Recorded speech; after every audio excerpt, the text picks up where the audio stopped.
Hi, hi, hi. Good afternoon sa inyo. Medyo okay naman yung kalagayan ko ngayon. Like, hindi na katulad last week na halos araw-araw inuubo ako. Tsaka yung sinus ko is nandito pa rin.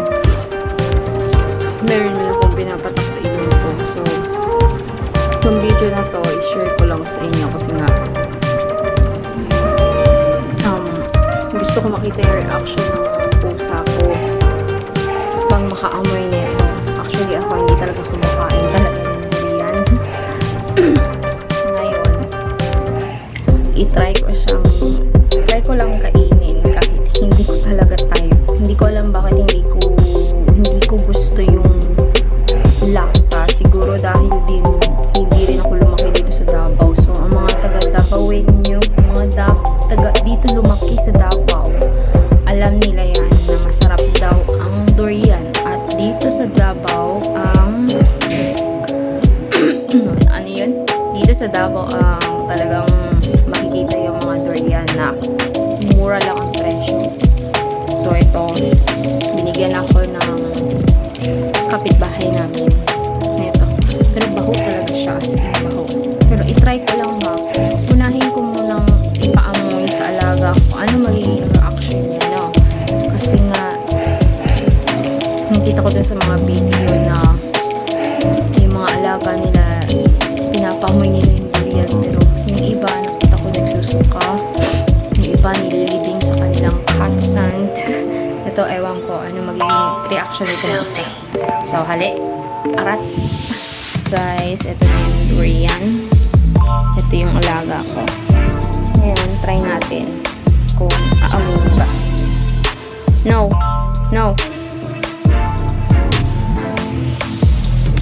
Hindi mo gusto?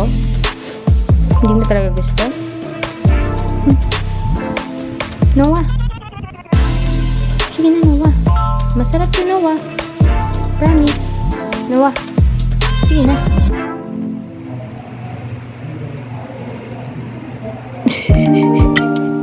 Talagang ayaw niya, guys. Pero hindi man siya katulad ng ibang pusa na parang ano lang. Sa kanya, normal na ayaw niya lang talaga. Naamoy pa rin naman niya, pero ayaw niya. Oh. Noah.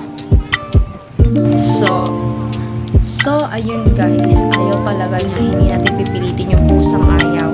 So, ako, itatry ko lang din naman ito kung kaya ko bang kainin na wala talagang kahit isang tubig dito. Hindi ko alam.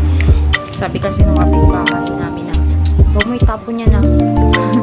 Hiningi ko naman to kay gusto ko lang may experiment sana para kay Noah. Tapos hindi naman pala effective. So, okay lang pala masyado yung mga nasa video ng mga pusa nagsusuka. Kasi normal lang siya na ayaw niya. Ayaw na amuyin, ayaw niya. So, ngayon guys, nandito sa kamay ko yung durian. So, try natin. Baho nga eh.